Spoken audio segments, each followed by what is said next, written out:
Welcome back to Introduction to ICD-10-CM Part 2. I'm Mrs. J. I'm the Curriculum Director at AMCI and one of your ICD-10-CM instructors.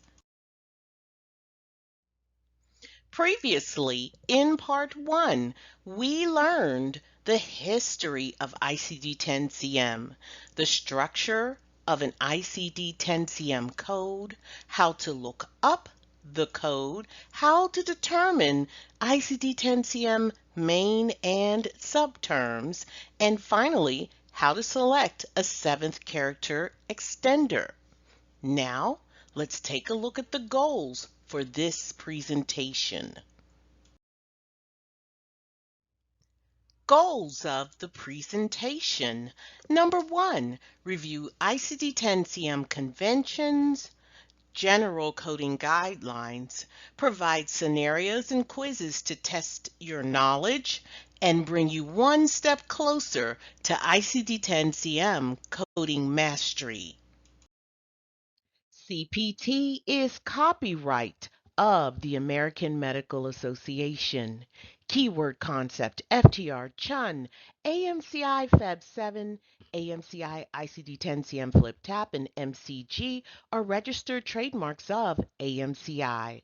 The credentials CPC, CRC, COC, CPMA, CPB, CPPM, CPCO are owned by AAPC. The credentials CCA, CCS, CCS-P, RHIA, and RHIT are owned by AHIMA, and AMCI does not own the rights to these credentials.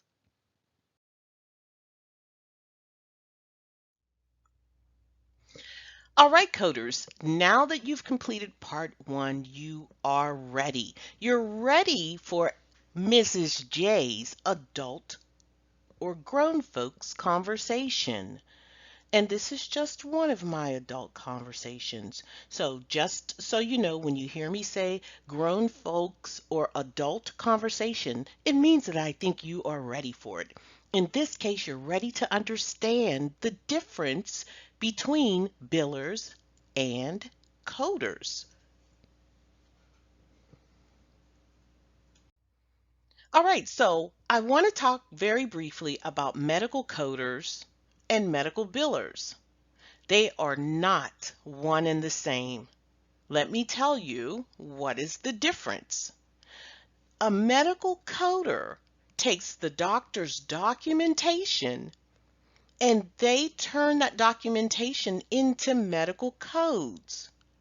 And after they are finished coding, they give it to the biller who will put it in the system for payment.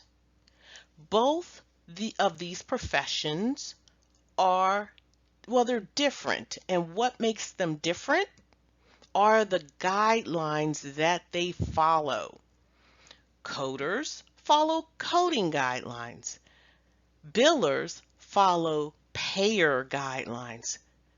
So coders, a biller is not a coder is not a biller. They both have two distinct skill sets. And it is the guidelines that they follow that makes them different. So with that said, let's begin our discussion on the guidelines of ICD-10-CM. All right, so I've spoken about guidelines in part 1. I'm beginning the discussion on guidelines right now, and I never told you or defined what a guideline is. So let's just say this. A guideline is a rule. And you know what rules are? Rules must be followed. All right, they're not broken in coding. And when you understand the importance of guidelines, you understand 50%. You do. So you'll do very, very well. All right, so in ICD-10-CM, you have guidelines in the alphabetic index, and in that index, Your guidelines are set up in 3 categories and 4 sections. You have section 1, section 2, section 3, section 4. In section 1, you have conventions, you have general coding guidelines, you have specific coding guidelines for ICD-10-CM. And in section 4, you've got guidelines too, and these guidelines pertain to diagnostic and reporting guidelines for outpatient services. And ladies and gentlemen, these 2 sections are the sections that we're going to review, because these 2 sections are the sections that pertain to certified professional coding or coders. Okay, so let's get started. Let's look at the section 1 guidelines and section 4 guidelines. Here are the guidelines at a glance. Your section 1, 2, 3, and 4. Now let's turn our attention on the left-hand side. This is where the section 1 guidelines begin. You've got your convention. Yes, conventions are guidelines. You've got your general coding guidelines, and you have your chapter-specific coding guidelines. And in this presentation, we're going to talk about section 1 guidelines, A and B. And in our next presentation, we're going to talk about section 4 guidelines. Section 2 and 3 will not be discussed. Section 2 is pretty much for inpatient coding. They really do a comprehensive job talking about selecting the principal diagnosis, and that really does pertain to inpatient coding and also reporting of those additional diagnoses. We will not be discussing that in our ICD-10-CM presentation. So section 1 and section 4 it is, but we're going to start with section 1, conventions. What is a convention? Well, a convention represents the general way things are done in ICD-10-CM in this section of guidelines. These are called section 1 letter A guidelines. Again, these are called conventions. And what are the conventions? Well, first, let me tell you there are 19 conventions. And I'll read them for you. The first is the alphabetic and index and tabular list. This is the guideline surrounding how to use both of those. Look what I just did. Use both of those indexes for looking up codes. Number 2, this is the format and structure of ICD-10. 3, this is the use of codes for reporting purposes. 4, placeholder character. 5, 7th characters. 6, abbreviations. 7, punctuations. 8, the use of the word and. 9, the use, other and unspecified codes. 10, includes notes. 11, inclusion terms. 12, excludes notes, excludes 1, 2. 13, etiology manifestation conventions. 14, and. 15, with. 16, see and see also. 17, code also note. 18, default codes. 19, code assignment and clinical criteria. All right, coders, let's get started.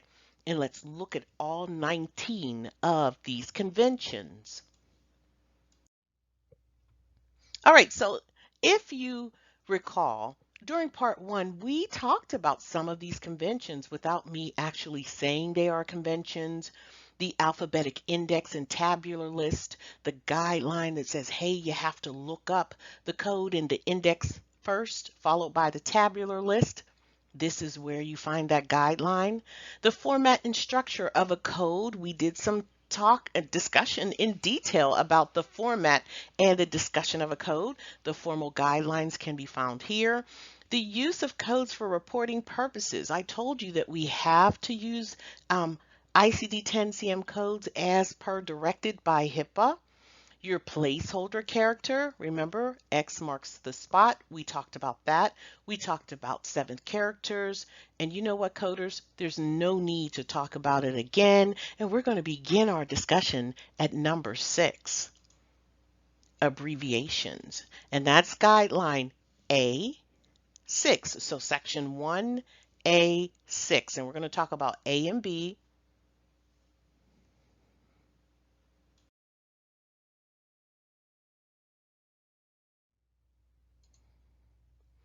NOS and NEC.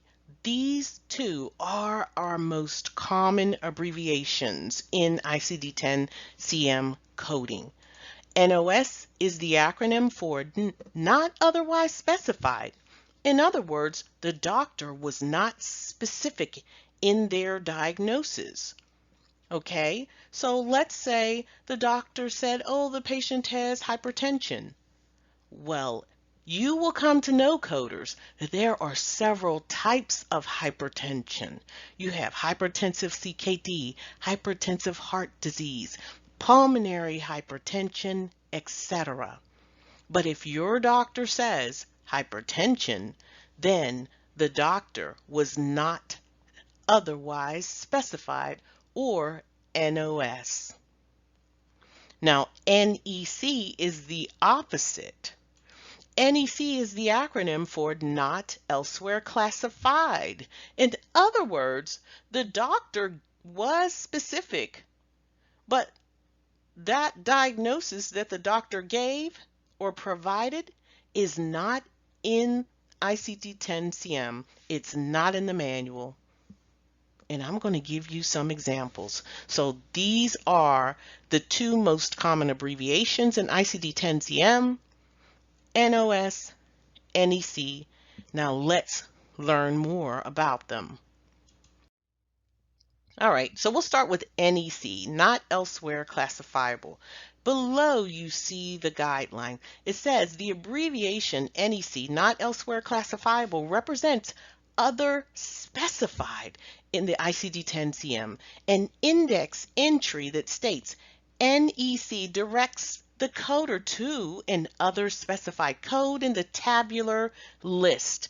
Codes entitled Other or Other Specified in the tabular list usually is a code with a 4th or 6th character 8 and 5th character is 9, and these are used when the information in the medical record provides detail for a specific code that does not exist.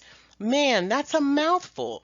So we're not going to do that. What I'm going to do, I'm going to try as best I can to simplify these guidelines, but I had to read that to you to let you know that the language is in your manual if you want to read it in its entirety. All right, so NEC, not elsewhere classifiable, is when the doctor specifies the diagnosis, but that diagnosis is not in the ICD-10-CM manual. Also, NEC and NEC code, that 4th or 6th character is often an 8, and the 5th or that 5th character is a 9. So that's how you can tell if it's an NEC code on site. So if you said the patient had bubblegum respiratory infection and you looked it up in your index, you look up infection, you look up respiratory tract, and then this NEC J98.8 is, that's your answer. And you know it's your answer because you see that the 4th character is an 8.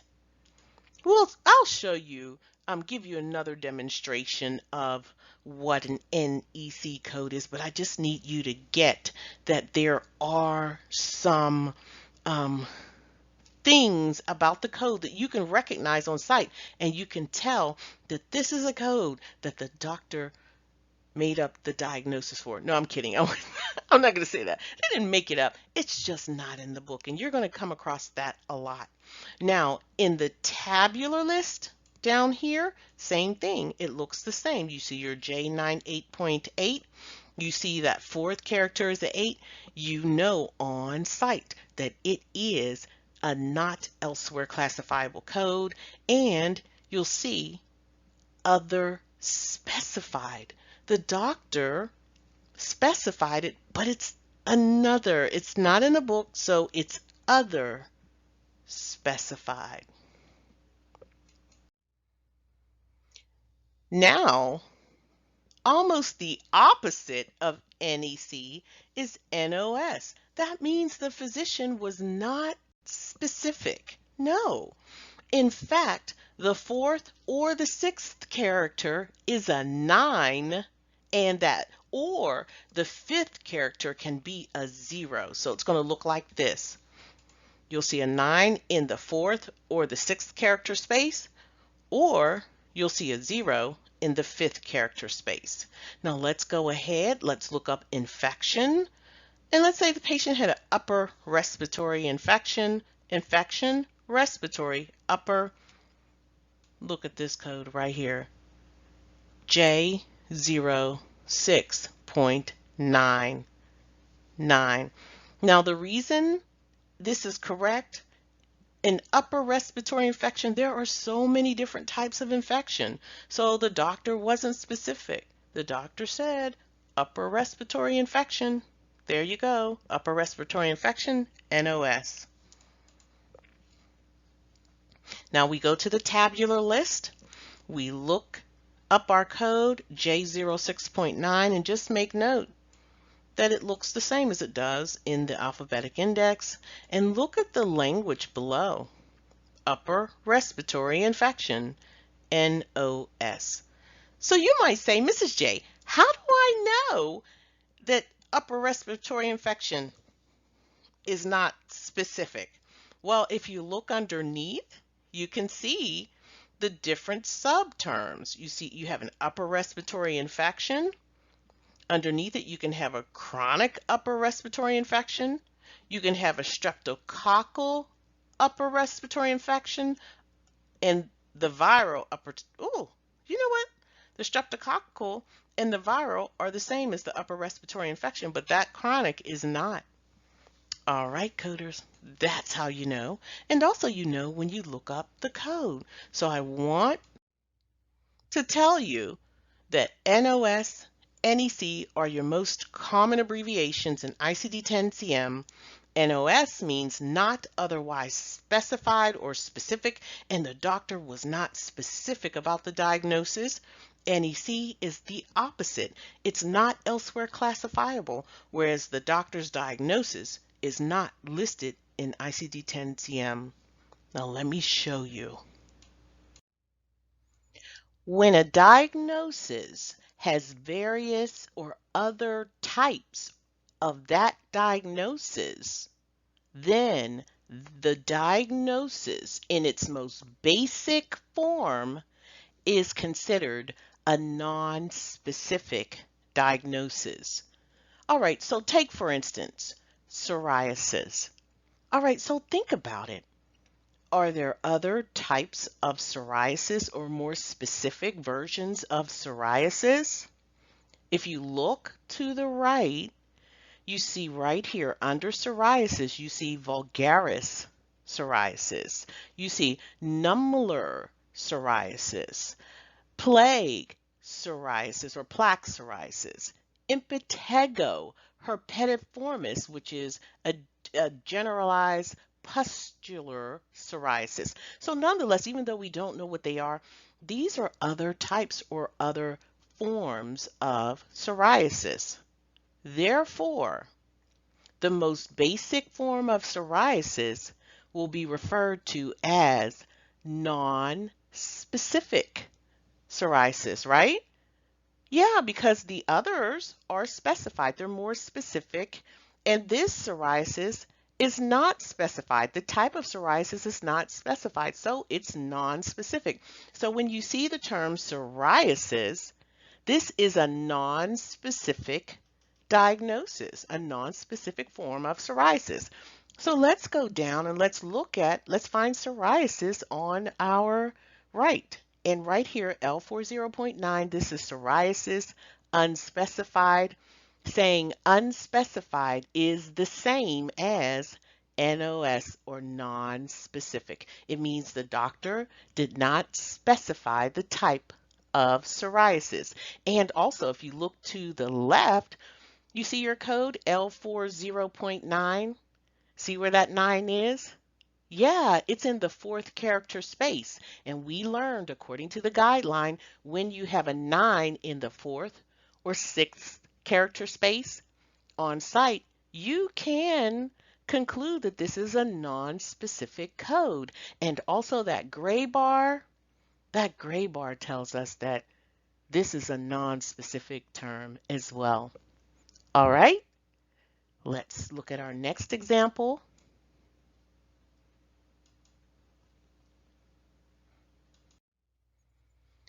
All right, so we have a diagnosis right here. Who can tell I like bubblegum? Always have, always have. We got bubblegum phobia. So it's not me. I'm not afraid of bubblegum. All right, so we have a diagnosis of bubblegum phobia. It's got to be real. Some people are afraid of bubblegum. It might be rare, but it does exist. All right, so what is the ICD-10-CM code for bubblegum phobia? Well, we know that phobia is our main term, right? Yeah, because that is our diagnosis. So let's go ahead and look up bubblegum phobia. All right, so we're going to look up our main term in the alphabetic index. That's phobia. But our specific type of phobia has been mentioned by the doctor. The doctor specified it, so let's look for it. So if we go down and we look down, guess what? There's no bubblegum phobia here, but there is a code. See this NEC code? That means that the type of phobia was specified, but it's not in the book. Yes, so we're going to select specified, not elsewhere classifiable, and it codes to F40.8. All right, so the doctor specified the phobia, but it's not in the book, and you use your not elsewhere classifiable code. Now let's go ahead and we're going to verify it in the tabular list, and I apologize for the clarity, but I wanted to show you this entire code series from your boss code at the top all the way down to your NEC code, your not elsewhere classifiable code. So there's your boss. We're going to bypass all of these because they're not in the path, and our instructions in the index tells us that F40.8 is our code, and this is used for codes or diagnoses that were not specified.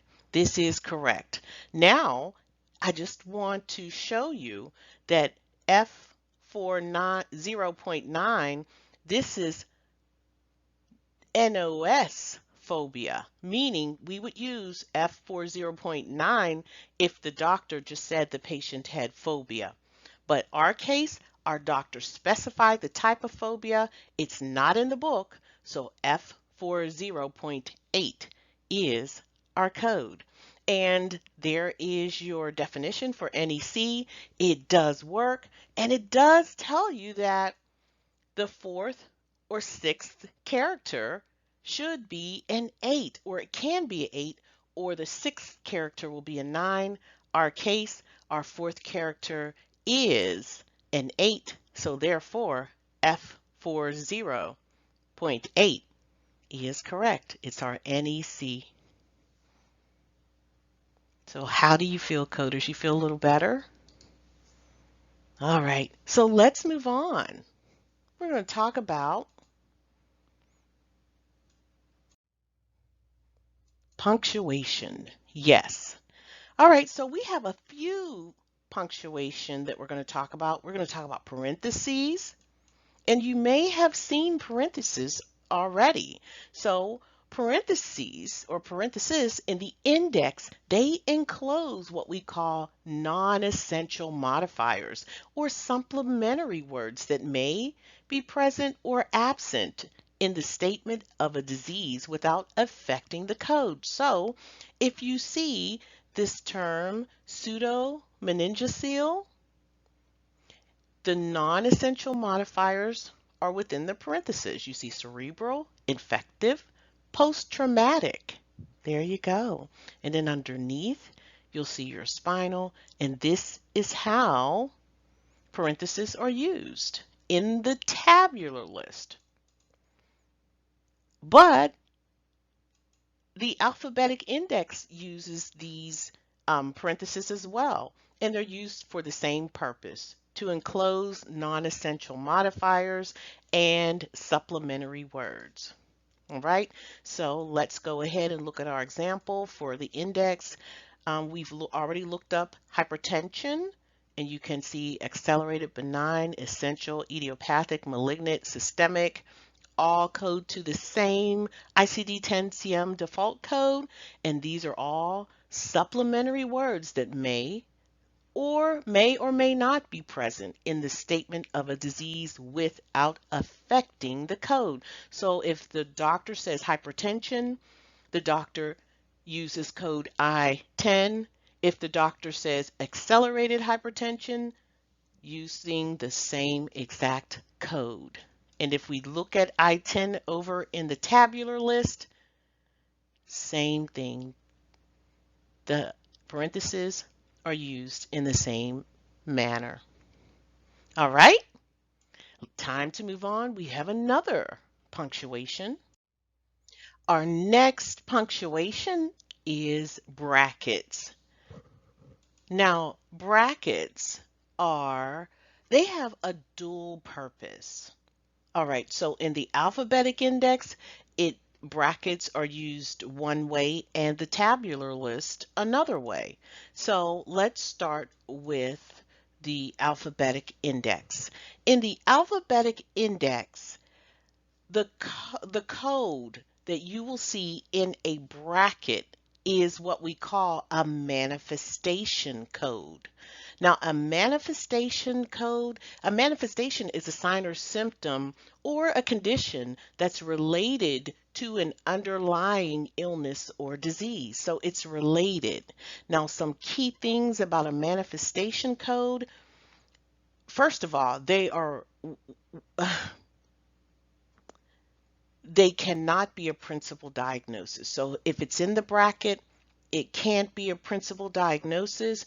And when you have the manifestation, you have to code it. When you have a manifestation of an illness or disease, you have to code it. So you know it's a manifestation because it's in the bracket. All right. Now in the tabular list, it has a different function. Brackets function differently. They enclose synonyms, alternative wording, or explanatory phrases. For instance, earlier in our discussion, we talked about E. coli. Now, if you go to B96.22, other specified Shiga toxin producing Escherichia coli, and in that bracket, you'll see E. coli. So basically, it's enclosed. It's as a synonym or alternative wording for Escherichia coli. All right. So that's pretty much it. That's the difference between a bracket in the alphabetic index and the tabular list. And over on the left, you see guideline 13A13. We will discuss manifestations very briefly again. All right, let's move on to guideline We are still in the punctuation, A7. Our next guideline pertains to colons. Colons are used in the tabular list after an incomplete term that needs one or more of the modifiers following that colon to make it assignable to a given category. Now here is my example. Code C09. This is malignant neoplasm of the tonsil, and underneath you see your instructional notes. It tells you to use an additional code to identify colon, and so there are your terms. All right, so pretty much this is an incomplete statement until you add the term to make it complete. All right, so that's how you use a colon is used in the tabular list. Now, I do want to talk to you about. Now, I want to talk about shaded guides. This is not a punctuation.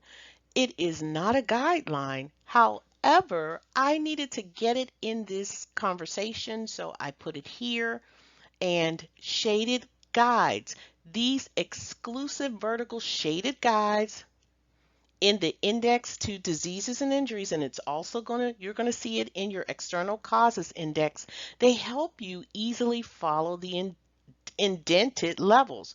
So if we see hemicrania here, hemicrania, the term directly underneath it, hemicrania, congenital hemicrania, congenital malformation hemicrania. So we're talking about hemicrania. And also the indented term is related to the category directly above it. For instance, we can see congenital malformation hemicrania, continua hemicrania, meaning migraine hemicrania. Hey, paroxysmal hemicrania, but underneath paroxysmal hemicrania, you see chronic. So this chronic does not pertain to congenital continua. It does not. It pertains to the term that is directly above it. And this intractable pertains to hemicrania. I'm sorry about that. Hemicrania. In fact, paroxysmal hemicrania, chronic proximal hemicrania, chronic proximal hemicrania, intractable. All right. So again, the indented term is related to the category that's directly above it. All right. We have another subject I want to talk to you about. All right, so additional character required. This box with the check, when you see this box with the check, that means that an additional character is required. You will not be using or coding this category. All right, and that's what that means. There is no guideline per se, but I had to put it somewhere. All right, so now let's move on. And let's talk about guideline A8. The use of the word and. Coders, I'm going to put it really simple. Whenever you see this word and in ICD-10-CM, and means both and or. We have an example. Let's take a look at our injury of unspecified urinary and pelvic organs. It doesn't mean that the patient has to have an injury to both the urinary and pelvic organs. No, it means they have to have an injury at least to the urinary organs or the pelvic organs. Again, and in ICD-10-CM means and or. All right, I hope you got that. And if you did, let's move on to A9. If you didn't, it's okay to pause it, rewind, and listen again. All right, A9. These pertain to the other and unspecified codes. Codes, we already talked about it, so we don't really have to talk about it too much. This NOS NEC, they have codes. We know that when you see a G03.8 like we have here in a G03.9 on site, we know that when the fourth and sixth character is an 8 and the fifth character is a 9, we know it's an NEC, not elsewhere classifiable. We know that it's non-specific when the fourth character and the sixth character is a 9 and the fifth character is a 0. We know on site that those codes are NOS. So NEC, NOS, you can select the code by where the character is placed. The 8 or the 9 character is placed, and 9 and 0. All right, so again, I mentioned very briefly that your unspecified code, had a gray bar in front of it, and they do. My publication puts a gray bar around unspecified or non-specific terms because they're used that often. So if your publication has that gray bar, that is what that indicator means. All right, it's time to move on. Now, we're going to talk about includes notes, inclusion terms, excludes notes, excludes 1, excludes 2. That's section 1 guideline A, 10 through 12, A and B. Now we are at the notes, and we've been doing some coding, so you probably have observed notes. And to the right, you'll see some red notes, and then you'll see your excludes 1, 2, your includes notes, and that's just about it. So we're going to talk about what these notes are. Let's begin with the includes notes. Now these includes notes, they appear immediately under certain categories to further define, clarify, or give examples of the content of a code category. So the includes notes right here, it's just that indicator. That's what it is. Now the inclusion terms, that is what is within the includes notes. So you see your hypertension inside. Also, you see in the parentheses, you'll see the types of hypertension. These are all the inclusion terms. So everything that's listed under your includes notes, that indicator, these are your inclusion terms. Now, when you see excludes notes right here, you've got excludes 1 and excludes 2. They do have different meanings, and we'll begin with exclude 1.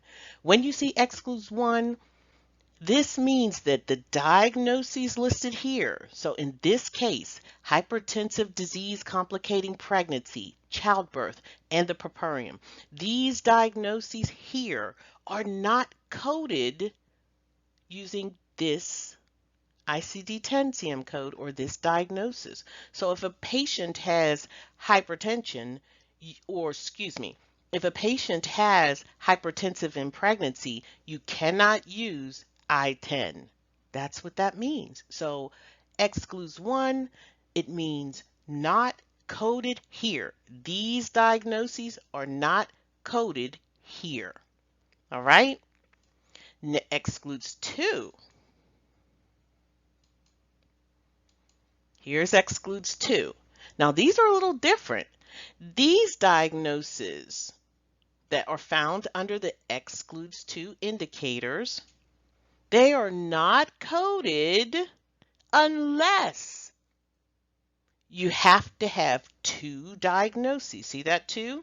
You got to have the diagnosis listed under excludes 1, and also, I apologize for that, also this diagnosis, your hypertension. So the patient has to have both hypertension and one of the diagnoses listed.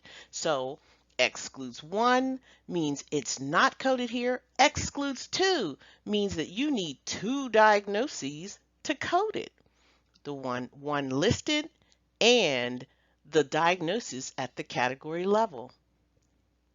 All right, so we've learned about our notes. All right, so you know what too? I don't think I was prepared to talk about these notes here, but we'll talk about them later. Just want to let you know these are instructional notes too, but we are only supposed to talk about our includes notes and our excludes notes.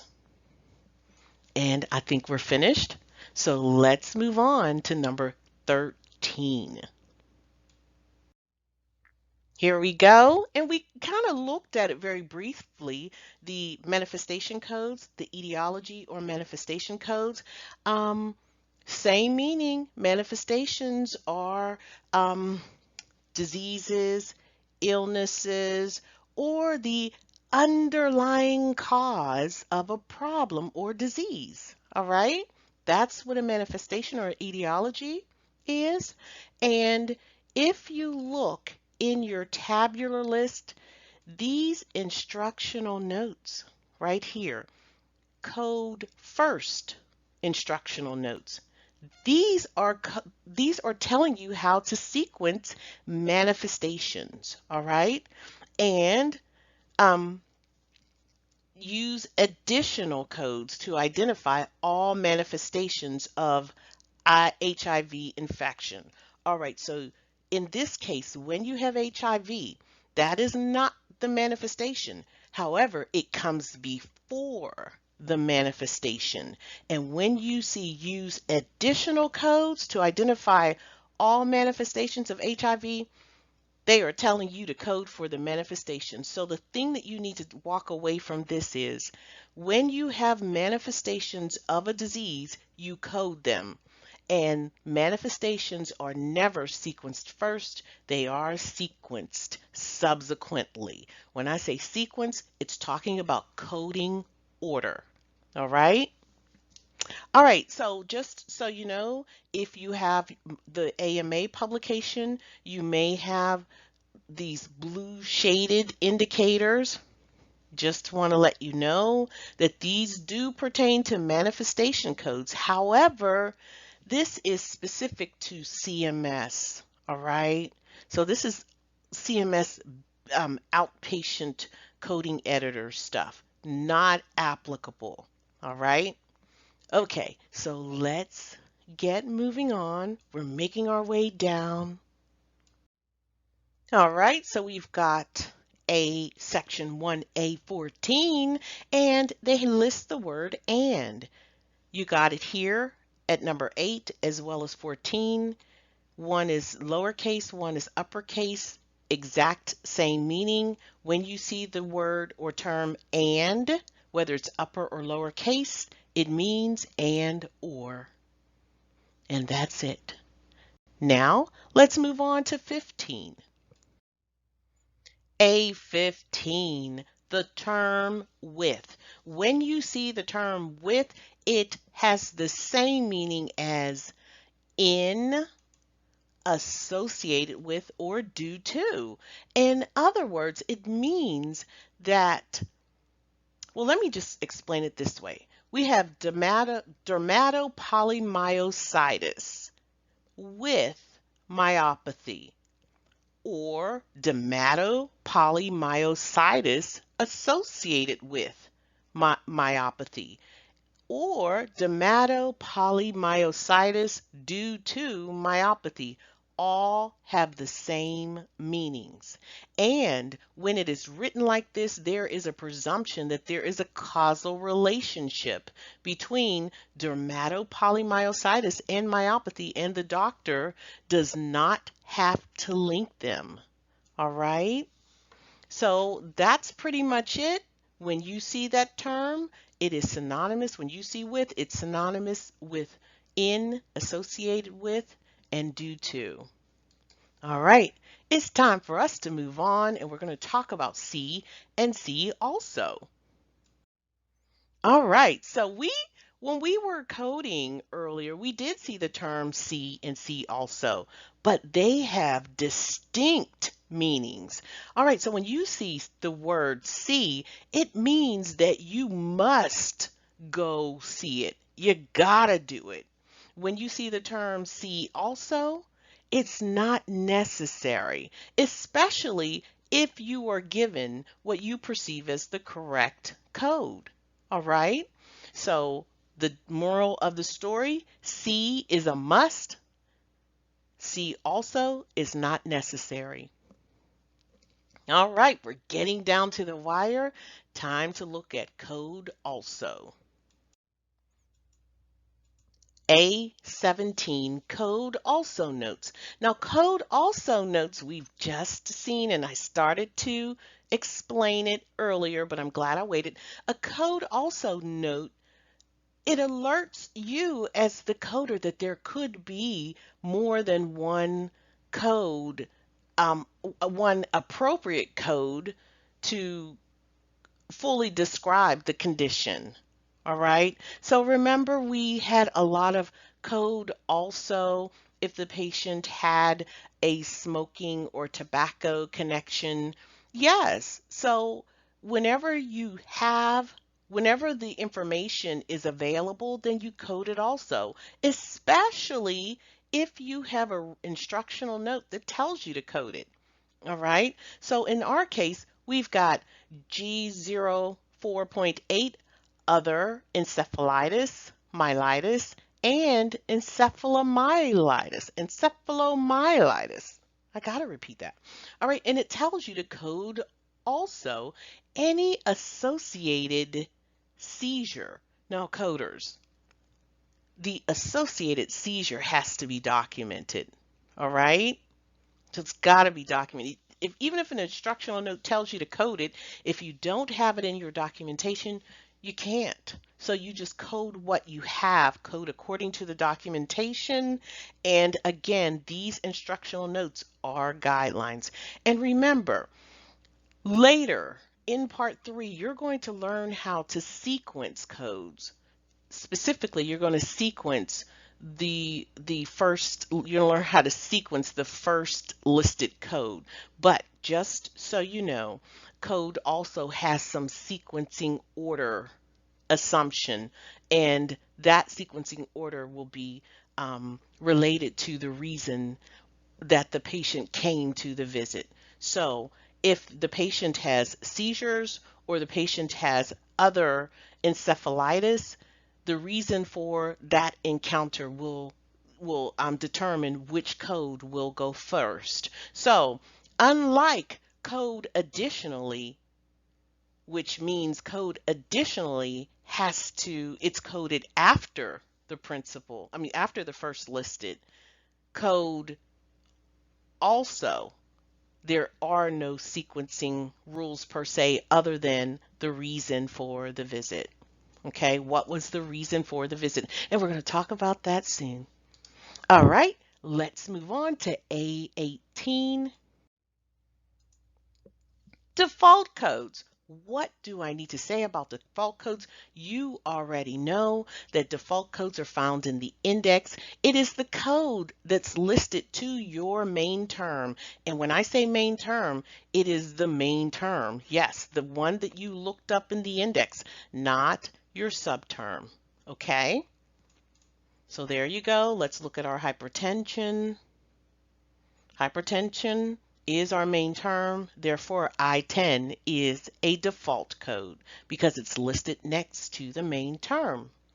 All right, so that's going to take us to our final A guideline, section 1A guideline, and that'll be section 1A19. Code assignment and clinical criteria. Pretty much this guideline says that your code assignment will be based upon the doctor's final diagnostic statement. So basically what the doctor says, not those items or that criteria that the doctor uses to make the decision, but what the doctor says. And that's it. All right, so those are our 19 Section 1A guidelines. I just want to bring to your attention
that we've got some icons that I want to just make you aware of, or symbols.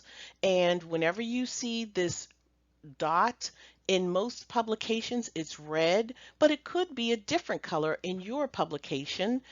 This represents that this is a new code. So that means it wasn't there the previous year. Also, when you see a triangle, that means this is a revised code title. And when you have the inverted triangles like this, the text that's in between these inverted triangles represents revised text language. All right? So that's it. And you know what? I think you're ready. Let's quiz. Yeah, you're ready. I know we didn't code these. I just think it's better to instruct, and then when you code, you'll see these and apply them. So let's quiz about conventions, section 1A. Your first question: this punctuation is used in both the alphabetic index and the tabular list, and it is used to enclose supplementary words. All right, coders, I'm going to give you a few seconds. And if you need more time, just pause the presentation. Okay, if you said, parenthesis, outstanding. Next, what does the abbreviation NOS mean?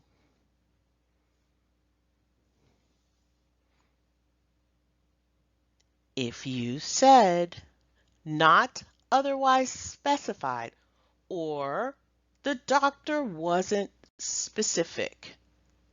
Outstanding. I have another question. What does the instructional note includes mean?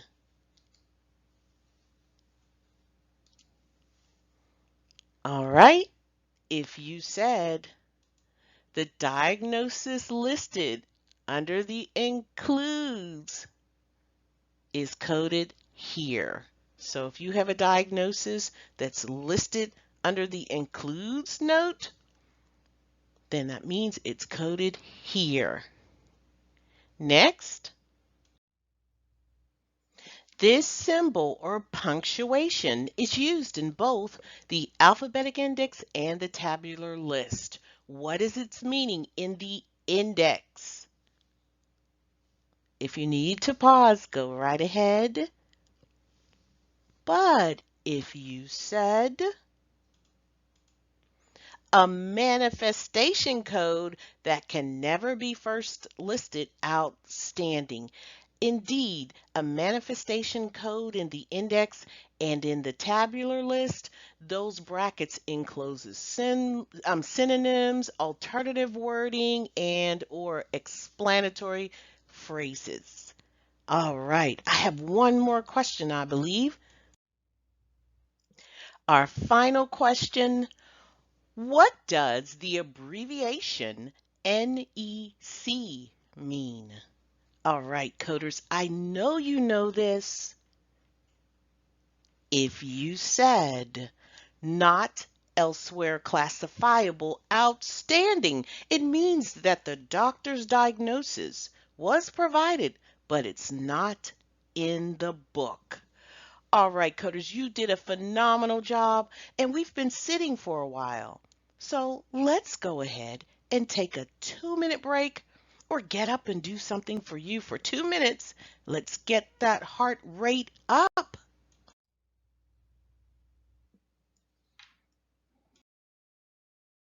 I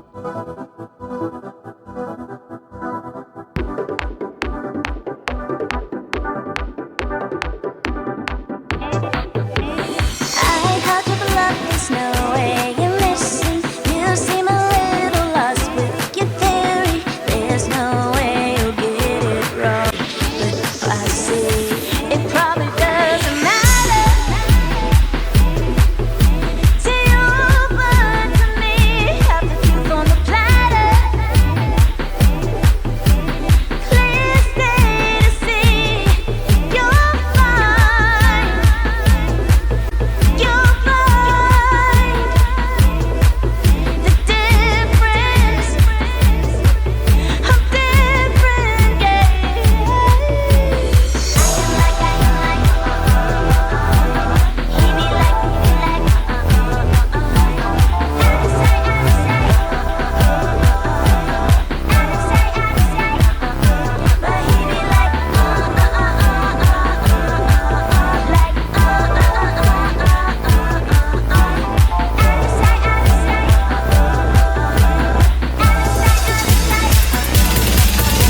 he's out of here, don't know where he could be. I know the problem's not big, kinda confused, you say.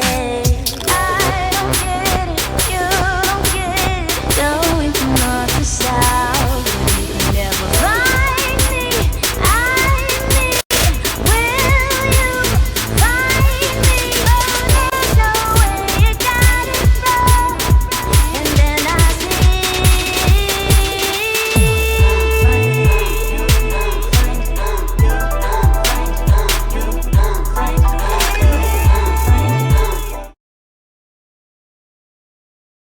Coders, are you warmed up? Well, I know I am. I am out of breath, but I am ready. It's time to talk about ICD-10-CM General Coding Guidelines. These are Section 1B guidelines. We've got Section 1A under the belt. Now it's time to move on to the next. Now, these are your Section 1B General Coding Guidelines at a glance. And as you can see, there are 19, and we will go through all of them. Now, you might say, Mrs. J, why do you have us looking at this page with all of the guidelines? Because I want you to see where they are. It's in the front of your manual. They are right before your index, and I'm going to tell you, all of the guidelines are here at a glance and in its full description. Now, as you can tell, I haven't been reading the full descriptors, so I want you to know where they are.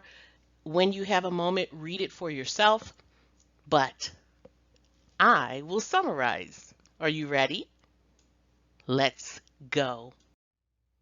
Section 1. B1, the first guideline, locating a code in ICD-10-CM. Number 2, the level of detail in coding. 3, the code or codes, and it gives you the code series from A00 to Z99.8. 4, signs and symptoms. 5, conditions that are an integral part of a disease process.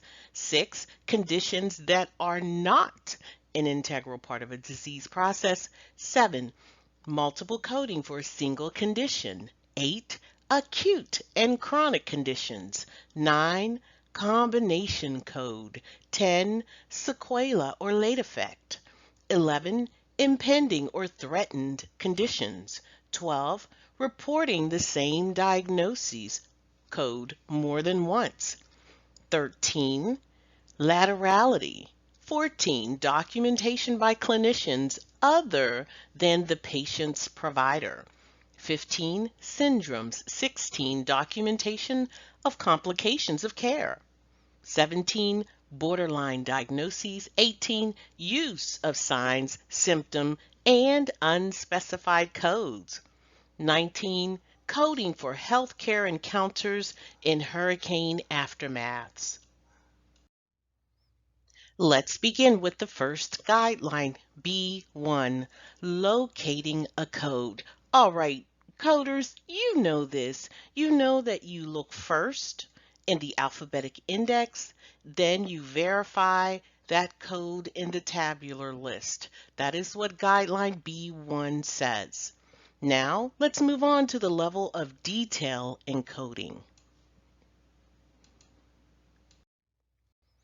All right, so the level of detail, number 2, says that these codes, ICD-10 codes, are to be used and reported at their highest number of characters possible.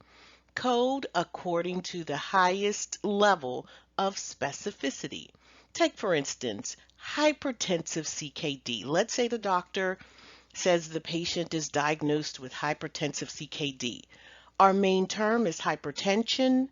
We don't dare stop here. The guideline says code and report to the highest number of characters possible. So let's look for our code. All right, hypertension. What type of hypertension is it?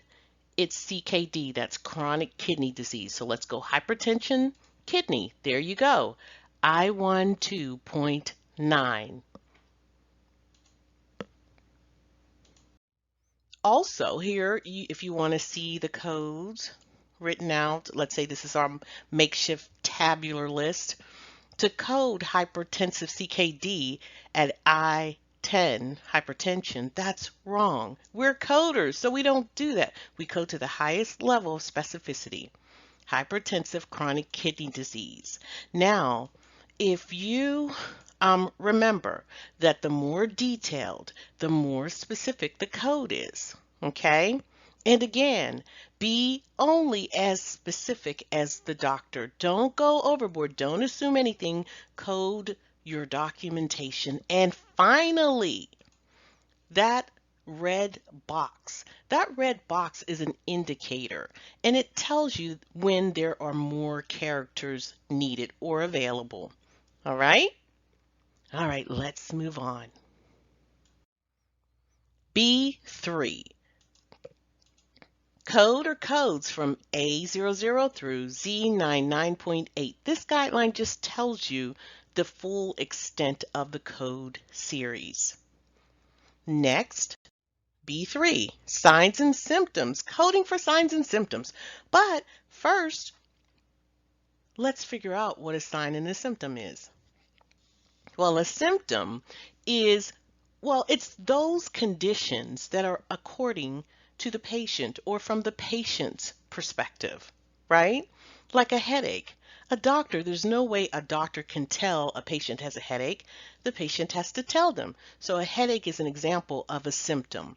Whereas a sign is what the doctor can affirm himself. For instance, if a patient's in a coma, the doctor can see that the patient's in a coma and make that assessment. So we use signs and symptoms interchangeably, and they are not. Now you know the formal definition, but the guideline, B4 guideline, says that you can code signs and symptoms.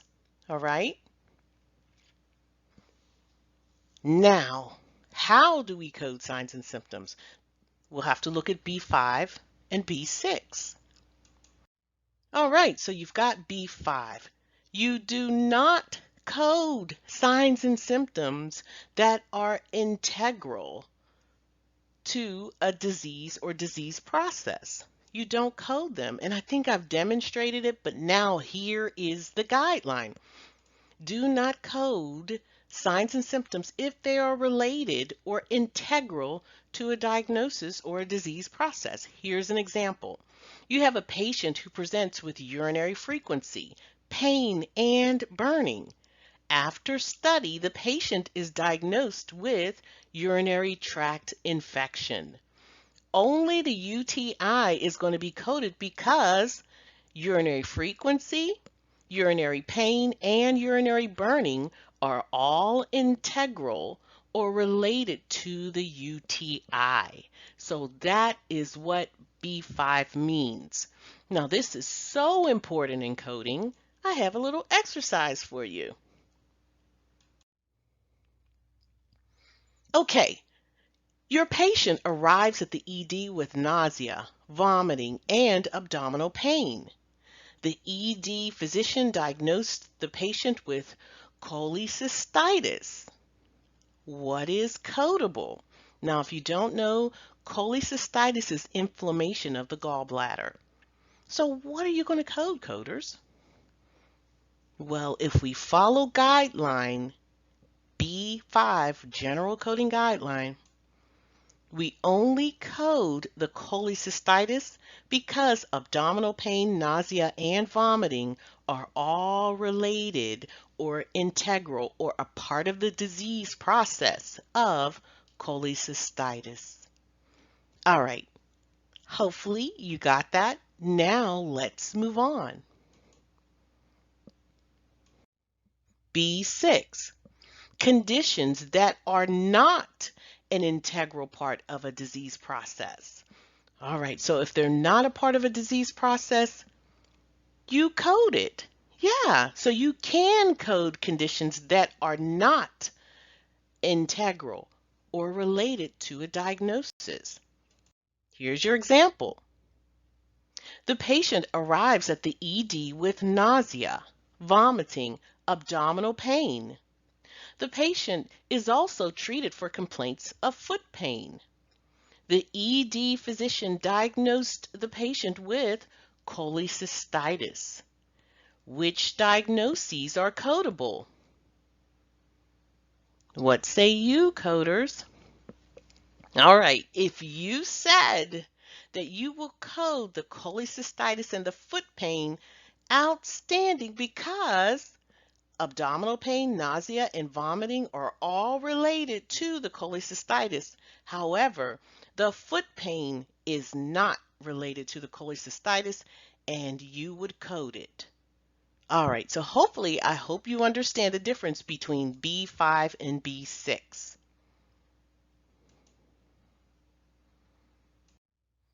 General Coding Guideline B7, multiple coding for a single condition.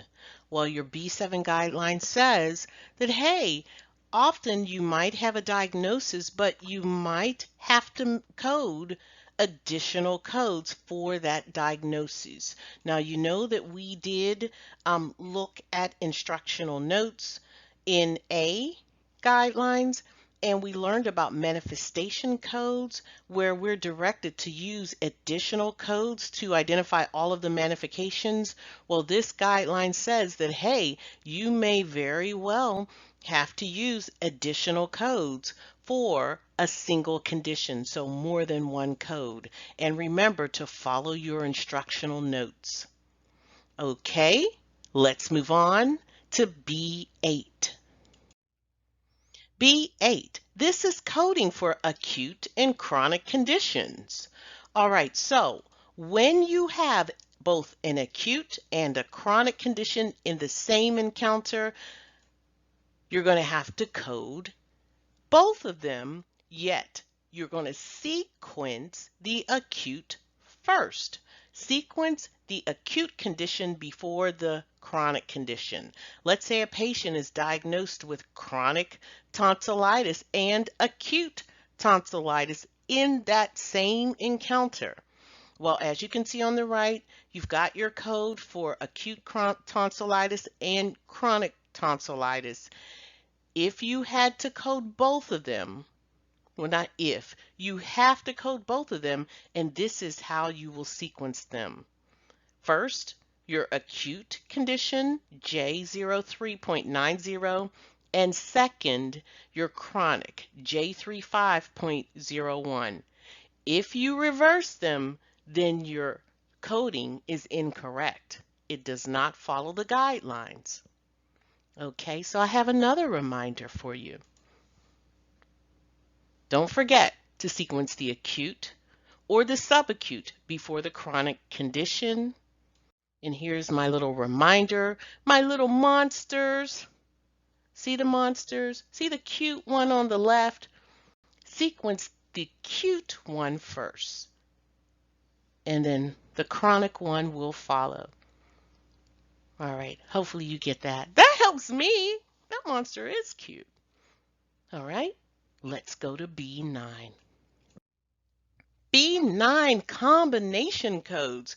You know, it's really interesting that we're going over these guidelines because we did mention this. We mentioned some of them, but now, you know, you're getting a different perspective. Now they are rules. Okay, combination codes. This rule says, hey, combination code is one code used to identify two or more conditions, right? So anytime you have a combination code, use a combination code instead of coding two different conditions, two separate conditions. Here's an example. All right, so if a patient has diabetes and neuropathy, instead of coding just diabetes and then neuropathy, use the combination code, diabetic neuropathy. Okay? Now, let's say you say, oh, I'm new at this, Mrs. J. I don't know how to look it up. Let me tell you. You look up your diabetes first with neuropathy.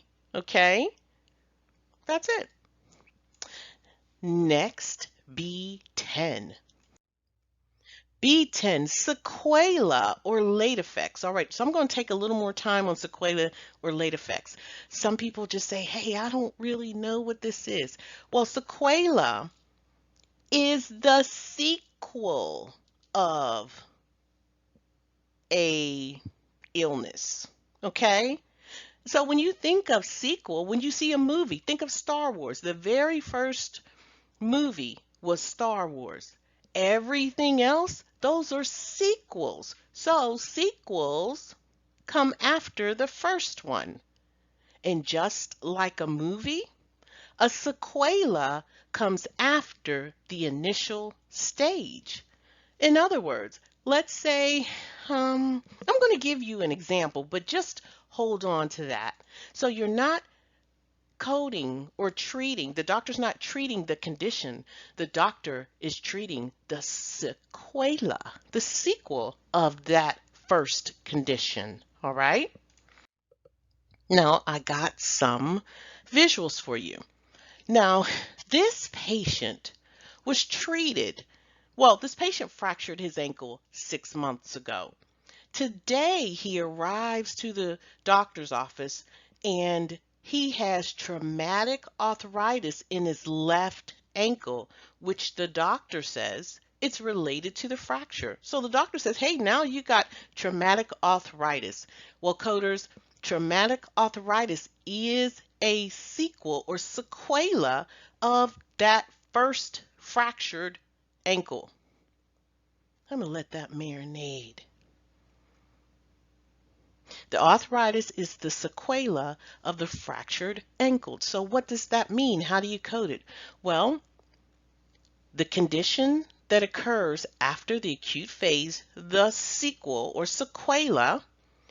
Number 2, you're going to need to, well, you're going to have a 7-character code, and that 7th character extender will be an S, commonly, almost always an S. Number 3, you're going to need 2 codes. 2 codes are required, all right? You're going to have to code for this condition, like in this circumstance that we have where the patient has the traumatic arthritis, you're going to have to code for the traumatic arthritis, and you're also going to have to code for the sequela of the acute injury. I'm going to show you. And also just want to let you know that late effect is another word for sequela.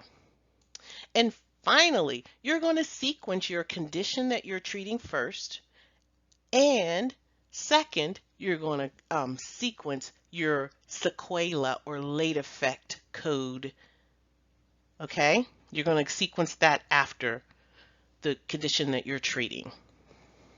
Now, I want to show you. So this patient has, let's code out this scenario right here. Let's code it out. Patient has traumatic arthritis, and it is a sequela of the fractured ankle. So first, we're going to code the traumatic arthritis of the left ankle. I'm going to go look for my arthritis. I'm going to scroll down. Oh, look at this trauma, traumatic. See, arthropathy, traumatic. Okay, so I'm going to go to arthropathy up here. I'm going to scroll down until I found traumatic, and here it is, M12.50 right here. So we're going to look it up in the alphabetic index, M12, M12.50 right here. We're going to go all the way down until we find our code. M12.57, traumatic arthropathy, ankle and foot. Remember, and in ICD-10-CM is and or. So this is of the ankle, and this is our code, M12.57. Is it? No, it isn't, because this says we need 6 characters. So let's go to our 6-character code, M12.572. Traumatic arthropathy, left ankle and foot. Outstanding. This is our code. I know I didn't trick you.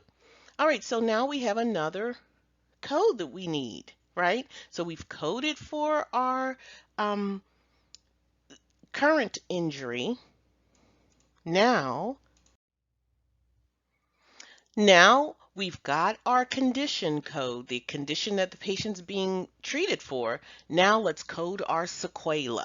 And the sequela is going to be the fractured ankle. So fracture, what? Ankle. S82.899, and it says you got to check that box. And yes, we are going to check some additional codes. We're going to go to our tabular list, S82.89. This is the right section, and it gave us 899.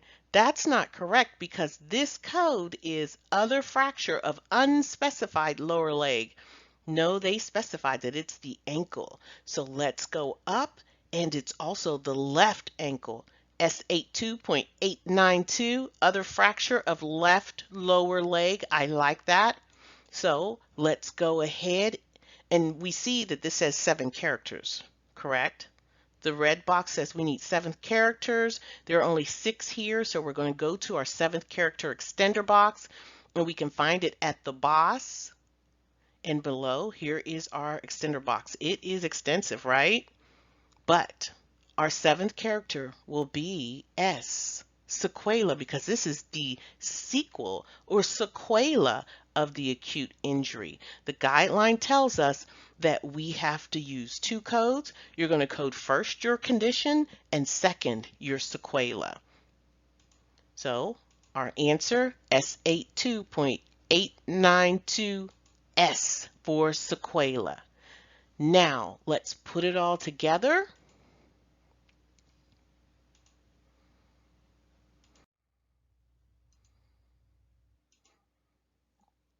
Our patient was seen or had a fractured ankle 6 months ago. Today, he has a traumatic arthritis in his left ankle, in which the doctor says it's related to the fracture.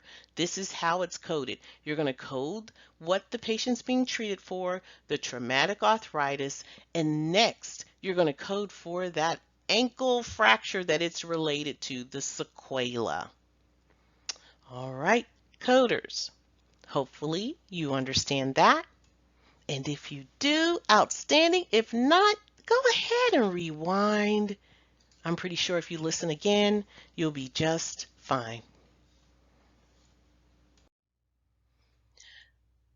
Guideline B 11, impending or threatened condition. The two key points here: if a condition did actually occur at the time of discharge, code it as confirmed. If it did not occur, look in the index and see if there are terms for impending or threatened condition, such as abortion. All right, let's turn our attention to B12. B12, reporting the same diagnosis more than once. All right. Often you may have a patient might be, let's say they had a fractured femur and they entered through the ED. They have an ED record. You're going to find fractured femur in the ED record. Let's say they went to they had a surgical procedure. You're going to find that diagnosis in your operative report. You're going to find fractured femur on the discharge summary.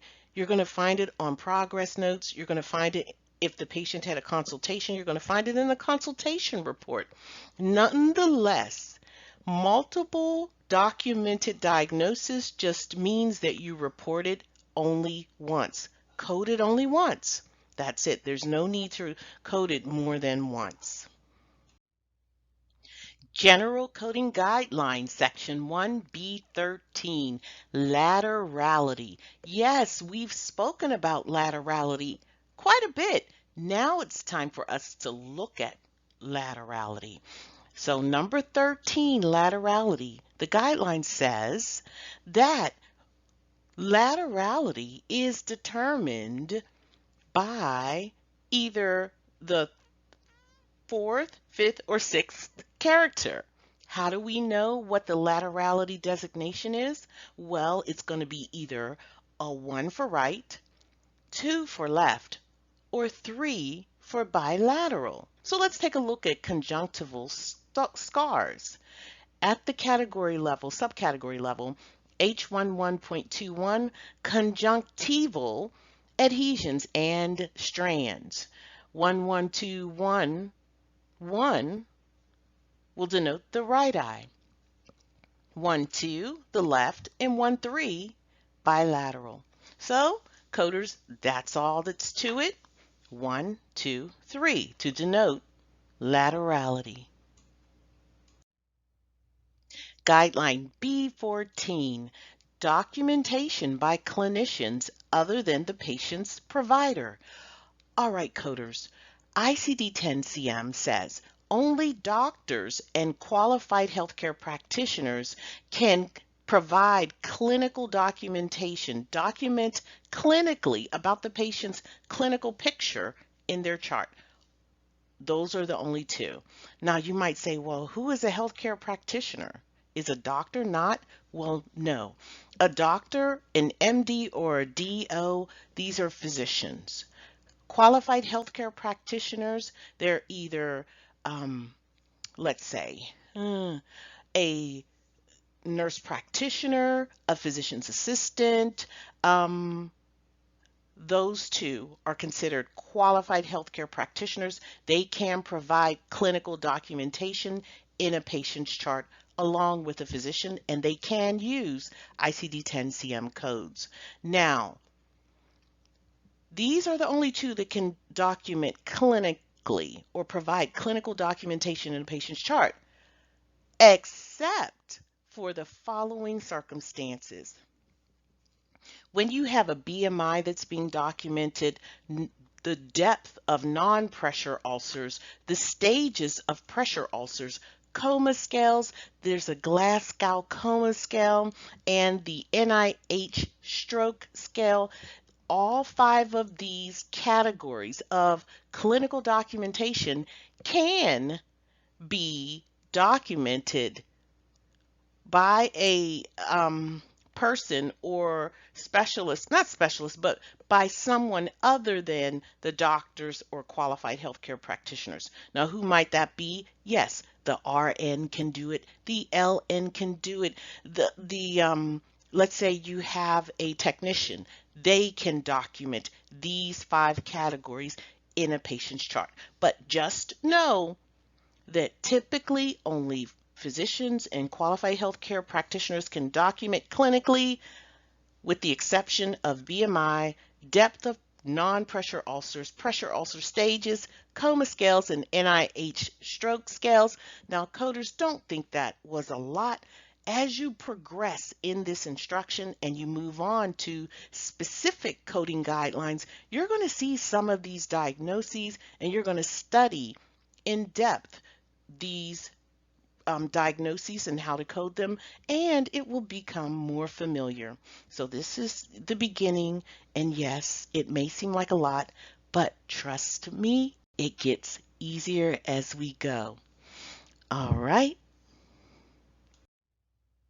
Section 1, B15, syndromes.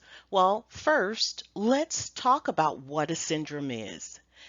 A syndrome is a group of signs and symptoms that occur together and characterize a particular abnormality or condition.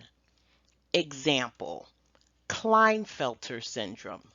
Klinefelter syndrome, as you can see here, it's a genetic condition where the male is born with an extra copy of the X chromosome.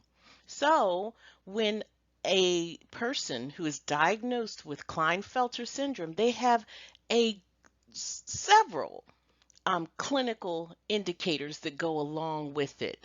It says that they could have low testosterone, reduced muscle mass, facial hair, body hair, and most males who have Klinefelter produce very little sperm. So often before that big diagnosis of Klinefelter syndrome is determined, these patients have other diagnoses that were assigned, such as hypogonadism. Now, hypogonadism is a condition when the body doesn't produce enough of the hormone that plays a key role in the development of sperm and the masculine growth. All right. Also, gynecomastia. Gynecomastia is when the male often has breasts very similar to that of a woman. And infertility. Infertility is the inability to reproduce. So I discussed all of these indicators, but they also could have diagnoses too. So this guideline, B15 syndromes, tells you that when you have a syndrome, look up the syndrome. Don't look up those indicators. Don't look up hypogonadism. Don't code for hypogonadism. Don't code for gynecomastia. Don't code for infertility. Code for Klinefelter. Now, the only time you'll code for these indicators when you don't have the syndrome available. So if there's no code for the syndrome, then code for these manifestations. All right, let's move on to B16. Documentation of complications of care. So if someone is in the care of a medical professional and complications occur, well, the guideline says, see provider's documentation of the relationship between the condition and care. Now, the provider must link that condition and care. All right, it is not the coder's job. So if you see something, coders, and you believe that this is a complication of care, you query the physician or you just follow the doctor's documentation. Next, B17. Borderline diagnoses. Anytime you have a borderline diagnosis, use the code for borderline. Now, if there's no borderline diagnosis, you go ahead and query your physician. Let's say someone has borderline diabetes. You look up borderline first. That's going to be your main term, followed by diabetes. Next, we're getting down to the wire, B18.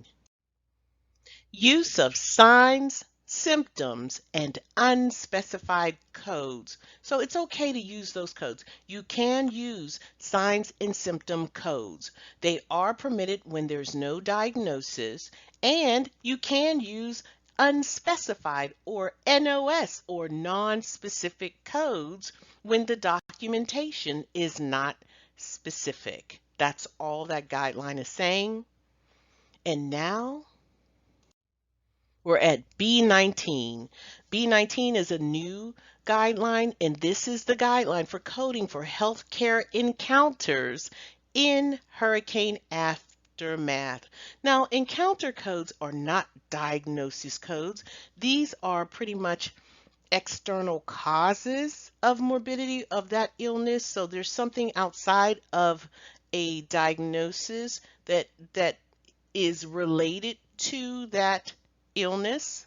So how it happened, why it happened, where it happened. So that is what you'll be coding for. Also, you'll get directions on how to sequence these external causes of morbidity codes as it pertains to hurricanes. You're also going to find guidelines here for other external causes of morbidity codes. Those are like the NEC codes, and also there are directions on how to use your Z codes. We're not going to talk about it here because you will get that instruction later in the discussion. All right, so at a glance, here are all your Section 1B General Coding Guidelines at a glance. If you want a screenshot, go right ahead. Now, coders, of course, we're going to quiz. Let's test our knowledge. Are you ready? Okay, let's do it. True or false? When a patient is diagnosed with both an acute and chronic anemia, you code both, sequencing the chronic first. True or false? If you said false, outstanding, outstanding. You knew that you sequenced the cute one first. Remember my cute little monster? Yes. All right, number 2. When you see the term and in ICD-10-CM, it means and it also means or. True or false? If you said true, outstanding, outstanding. All right, number 3. When 2 diagnoses are present, if available, a combination code should be used instead of 2 separate codes. True or false? If you said true, outstanding. All right, finally, it is not always necessary to verify the code in the tabular list. True or false? If you said false, outstanding. That is so false. You always have to look up or verify your code in the tabular list. Congratulations, coders! Pat yourselves on the back. You did it. You completed part 2. ICD-10-CM coding conventions. You completed general coding guidelines and tested your knowledge. And you know what? You're ready to move on to part 3. So let's do it.